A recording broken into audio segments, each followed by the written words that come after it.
मित्र नमस्कार, मी अजय तिगावकर. न्यूज 81वर आपलं अगदी मनापासून स्वागत. शैक्षणिक जीवनामध्ये विद्यार्थ्यांचं नेतृत्व केलं, कॉलेजमध्ये CR राहिले, UR राहिले, क्रीडा क्षेत्रामध्ये राष्ट्रीय पातळीवर आपलं दैदिप्यमान यश त्यांनी मिळवलं. वर्धेमध्ये हँडबॉलमध्ये एक राज्यात नव्हे तर देशामध्ये एक ओळख निर्माण केली. तिसऱ्या वेळा हॅट्रिक मारत आमदार झाले आणि थेट राज्याचे मंत्री म्हणून त्यांनी नुकतीच शपथ घेतलेली आहे. असे डॉक्टर पंकज राजेश भोयर हे आज आपल्यासोबत आहे. सर्वप्रथम भोयर साहेब, आपलं अगदी मनापासून न्यूज 18च्या माध्यमातून स्वागत. नमस्कार साहेब. सर्वप्रथम तर हा असेल की तुमचा एजेंडा काय असेल का? तुम्ही विकास पुरुष म्हणून तुम्ही वर्धा जिल्ह्यामध्ये तुमची ओळख आहे, नव्या राज्यात ओळख आहे. आपल्या सर्वांना माहिती आहे की भारतीय जनता पार्टीचा एकमेव अजेंडा राहिला आहे, तो म्हणजे सर्वसामान्य जनतेचा विकास आणि आपल्या राज्याचा देशाचा विकास. हाच अजेंडा आपण पुढे घेऊन चालणार आहोत. आपण आपल्या राज्यामध्ये जे आज संपूर्ण देशामध्ये आदरणीय पंतप्रधान नरेंद्र मोदी यांनी सशक्त भारत हा जो अजेंडा हातात घेतला आहे, तोच आम्ही राज्यामध्ये आदरणीय देवेंद्रजी फडणवीस यांच्या नेतृत्वात सशक्त महाराष्ट्र हा अजेंडा आम्ही हातात घेतलेला आहे. साहेब, तुम्ही आतापर्यंत विकासाच्या माध्यमातून अनेक रस्त्याचं जाळं पसरवलं असेल, म्हणजे तुमच्या मतदारसंघामध्ये अनेक विकासाची तुम्ही कामं केली आहे. खऱ्या अर्थानं आता जो हा यूथ आहे, या यूथसाठी आता देशाचे सन्माननीय पंतप्रधान यांनी विश्वकर्मा कौशल्य विकासच्या माध्यमातून अनेक योजना आणलेल्या आहेत. तुमचं या संदर्भातला काय म्हणत असेल? कारण आपण स्वतः एक शिक्षण महर्षी आहात. जास्तीत जास्त मुलांना स्किल डेव्हलपमेंटचे ट्रेनिंग प्रोग्राम देऊन त्याच्या माध्यमातून स्वयंरोजगार कसा उभा करता येईल हा निश्चितपणे आपला प्रयत्न राहणार आहे.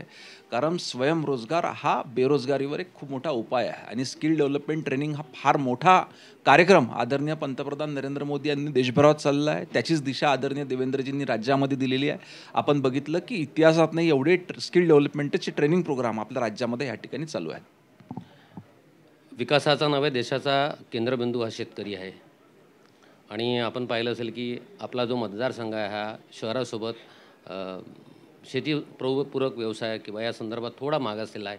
एक आता यात वर्धा जिल्ह्याला मंत्रिपद आपला तरुण मंत्रिपद मिळालेलं आहे. शेतकरी आणि शेतकरीपूरक व्यवसाय किंवा शेतकऱ्याचं दिवसेंदिवस त्याचं उत्पादन कसं वाढेल, त्याची उन्नती कशी होईल, या संदर्भात आपलं काय एजेंडा असेल? शेतकऱ्याला साधारणतः 3 गोष्टीची अपेक्षा आहे. एक म्हणजे सिंचनाची, दुसरी त्याला वीज पूर्ण वेळ पाहिजे असते आणि पांधन रस्ते. 3ही कार्यक्रम आम्ही त्या ठिकाणी हातात घेतलेले आहे. आमच्या वर्धा जिल्ह्यामध्ये धाम आणि बोर हे 2 मोठे सिंचनाचे प्रकल्प आहेत. आदरणीय देवेंद्रजींकडे याचा सतत पाठपुरावा आपण मागच्या काळामध्ये केला आणि त्यांच्यामुळेच आज जवळजवळ SLTCची मान्यता त्याला झालेली आहे आणि लवकरच बोर आणि धाम हे दोन्ही सिंचनाच्या प्रकल्पाचे कामं आपण त्या ठिकाणी सुरू करणार आहोत.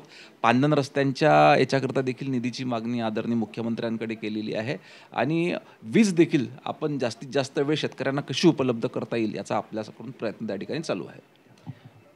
या सरकारचा एक अत्यंत महत्त्वाकांक्षी जो प्रकल्प आहे तो नदीजोड प्रकल्प आहे. नळगंगा वैनगंगा हा नदीजोड प्रकल्प आहे आणि तो तुमच्या जिल्ह्यातनं जातो आहे.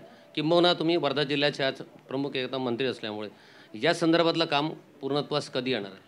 नळगंगा वैनगंगा प्रकल्पाचे जनकच आदरणीय देवेंद्रजी आहेत की ज्यांच्या संकल्पनेतून हा प्रकल्प आपल्या राज्यामध्ये पुढे येतो आहे. याच्या कामाला त्या ठिकाणी स्टार्टिंग प्राथमिक सुरुवात देखील त्या ठिकाणी झालेली आहे. लवकरच त्याचा आपल्या वर्धा जिल्ह्याला देखील फायदा होणार आहे. युवकांसाठी स्वयंरोजगाराच्या कौशल्य विकासाच्या माध्यमातून रोजगाराच्या संधी उपलब्ध करून द्यायच्या, त्यानंतर शेतीपूरकसाठी सिंचनाची सुविधा करायच्या. तसेच जो अत्यंत महत्त्वाकांक्षीचा प्रकल्प आहे तो देशातला प्रथम होणारा नदीजोड प्रकल्प आहे तो नळगंगा वैनगंगा हा प्रकल्प, याच्या कामाला सुरुवात झालेली आहे. हे होते डॉक्टर पंकज भोयर, एक तरुण उमद नेतृत्व वर्धेकरांकडून आशा असलेलं. न्यूज 81वर मी अजय तिगावकर इथेच थांबतो. जय हिंद, जय महाराष्ट्र.